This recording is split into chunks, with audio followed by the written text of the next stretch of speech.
My name is Paul Mihailidis. I'm an associate professor at Emerson College in the School of Communication and co-director of the Engagement Lab. And my talk today is about something that I'm calling the everyday civic actor. And this concept starts with a story 5 years ago that inspired me to start looking into deeper research around what motivates people to act, what motivates citizens to take part in their everyday democracy, to be participants in their community. The story is that of Molly Catchpole. Molly Catchpole was a 22-year-old recent graduate from a small college in Rhode Island who had moved down to Washington, D.C., and was working part-time jobs at the time of what is now known as the Great Recession. During the Great Recession, Bank of America instituted a policy where they were going to charge arbitrary monthly fees to all bank accounts in the amount of $5. And what struck me by this raising fee was about a lot of public response to this, a lot of backlash from the community. And Molly Catchpole, as a 22-year-old recent graduate, penned a letter. And she penned one letter to the president and CEO of Bank of America, explaining and asking him curtly and kindly to redact the fee and why she thought it was unfair. But what Molly Catchpole didn't do was just post the letter and leave it or send the letter. What she did was effectively start an individual-based community spreadable campaign. She took the letter, she put it on change.org. She then spread the letter through her networks and through other people's networks, asked the community to participate. She ended up getting over 300,000 signatures and causing a media spillover into the mass media. Mainstream outlets and journalists picked it up. And what ended up happening was Bank of America, within 1 month of enacting this fee, redacted the fee, and they've since not put it back in place. I was inspired by Molly's story of one concerned citizen leveraging the power of social tools and networks to make an impact on a scale not likely to be seen before. So this led me to exploring what is the relationship between citizens, technology, and activism today. What I don't want to talk about is our tools. At best, as Clive Thompson writes, tools help us see more, retain more, and consume more, but at worst, they leave us prey to the manipulation of their tool makers. I'm not interested in tools. We know that tools are ubiquitous, but I'm fully of the theory and understanding that as Howard Rheingold writes, it's how we use tools that dictates the way that they can be used and misused for years to come. So again, I'm interested in the way that humans adopt, disrupt, employ, or deploy social technologies and tools to have civic impact in daily life. So this leads me to the question of, what does civic action look like today, right? And so my articulation is, on the one hand, as this map will show you, the red being highest instances of covered protests. In the last 30 years, since 1979 to 2014, we have had exponential growth in the amount of protests documented around the world. And by that, I mean we had instances around here of maybe 100 or 200 protests, and then coming through the 80s, 90s, and into 2014, there are upwards of 1,000 or 1,500 protests that you see every year covered in the news. And this number continues to grow. So we see here a rise in the number of protests happening.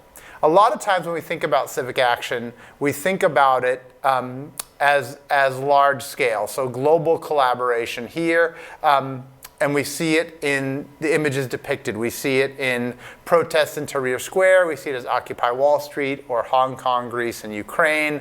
That these are very big picture. They follow the world like this. Or we see them here as small scale, as a computer or a laptop or an iPhone, where we see them like this depiction as people sitting in their homes saying, people talking about, we should do something, we need to do something, reproducing that online. But I think the reality is somewhere in between. A couple stories are interesting me about this work. When we think about everyday civic activism, the first one is Martha Payne, who as a 9-year-old in Scotland used her phone camera on her iPod Touch and a blog to document and respond to what she thought were unhealthy school lunches. As you can see from the photos there, it's hard to argue with Martha. And she repeatedly took photos and posted them online. She gained such a large following that the local Scottish council actually moved to shut her blog down because they said she was in violation of school privacy laws.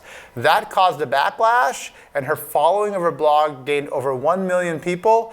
The local council was forced to put it back online, and Martha's activism over time raised millions of dollars, reformed Scottish school lunches, and she's used it in that picture on the bottom left of the slide.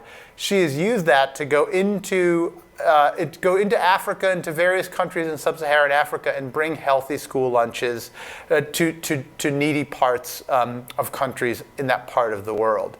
This story is about civic persistence. It's about one youth's use of technologies to have social impact. Marshall Reed, who was a 12-year-old in North Carolina who had been bullied about his weight throughout his youth, he took to YouTube and started documenting how hard it was to deal with food portions, to deal with the size of food, and he did that. He made about 80 videos around the difficulties with food portion and health. And these videos gained such a response, not only about healthy food take, but also about bullying in middle schools, that he ended up having a huge number of followers. He started raising money, and he started an initiative called Portion Size Me, which ended in a book and a series of self-help videos for youth dealing with weight issues and bullying in school. Another one overseas, this is in Beirut, an organization called Lazem, which was a few youth who started a network that used art and culture to promote cultural and diverse tolerance in the Middle East. They ran art shows in support of diversity. They would raise money to rehab refugee homes in Beirut for Syrian and other refugees. And they were doing this all through the notion of art as a collective way to bring community activism and awareness into light. So these things collectively lead us to a few interesting outcomes. The first is that digital culture has shifted from a place of duties, so we pay taxes, we vote, we obey the law. We obey the law. And this is a very traditional way that we've looked at civic action. And I think, like this slide shows, what we've seen happening is that youth today are moving from this duty-based conceptualization of citizen to one where you have the protesters, right? You have people on the streets who are there to advocate. They're assertive, they're expressive, and they're far more interested in advocating for their beliefs rather than looking at civic action as a dutiful culture. I'm inspired to think about civic action as not you're either participating or you're not. In the instances that I showed you, I think they fit much better on this matrix, in which we move from thick expression on the bottom, where you're out in the streets, to thin expression, where you can be online, or from more expressive modes of interaction to more instrumental modes, where you have more at stake in the community. So these lead me to do some research. So I spent about 3 years doing various studies, talking to, interviewing, and surveying young citizens between the ages of 17 to about 30, asking them what motivates them to participate and what barriers there are to participation. The stories that I told you about Molly Catchpole and the young girl in Scotland and the young boy in North Carolina, to me those all had anchored around them the opportunity for individuals with persistence and drive and problems that they want to respond to use their communities of peers, their larger communities, to engage in positive daily action in life. Not that they have to topple governments or manipulate regimes, but that they are advocating for things that matter. What I found in 3 years of research were that a lot of youth have public discomfort in their communities. They're self-conscious about their modes of expression and engagement. They're weary to be putting their ideas and views out in public, even if it is online, because they're nervous about feedback. They question their own authority as decision makers and participants. What right do they have to be impinging upon others with their views? I found that this is a traditional narrative, but an awareness-action gap, which we call, which I've been calling an apathy narrative, that young people at a very formative stage in their life, they prefer to see themselves somewhat still here. They're still laying back and just observing. They're sitting here and they're observing, and instead of standing up to actually take action and go out into the street, they prefer to see themselves in this state of apathy and not in this state of activism. And that has led them to admit that they follow things, but rarely admit that they're actually participating. And I think part of this theme stems from the idea that to be an active participant, you need to physically be involved. And I think, as you've seen from the examples and the stories that I shared, this is not necessarily the case, right? The third theme that I've found in my research is what I've called borderless cynicism. And this is that the power of our networks is that they can connect us, right? They can connect us to other networks who then connect us to other networks, right? The downfall of this is when your network stays insular and it just looks inside. What happens is that perhaps we start to perpetuate the stereotypes and divides that existed in the world beforehand. So this is where borderless cynicism can become a problem. And so these three themes have kind of anchored me to think about what ways can we decrease this civic actor gap? Can we decrease these themes of public discomfort with engagement, of apathy, and of this kind of need to be insular in our own networks? And so I've been working with this term we're calling civic currency. So if we think about everyday civic activism as a mode of developing civic currency I understand as the value of the resources that we have. And by resources, I'm thinking about practical resources, human resources, and technological resources. And what's the collective value of these resources and how we can employ those in the context of our daily life, in the context of how we use social technology, but also how we interact in real time, right? So I think so this notion of civic currency for me is about reshifting the frame of participation from large scale to small scale. Thinking about participation not as going out into the streets and protesting and topping big issues, but really seeing about the ways that we can have impact in the context of our daily life and of our daily communications.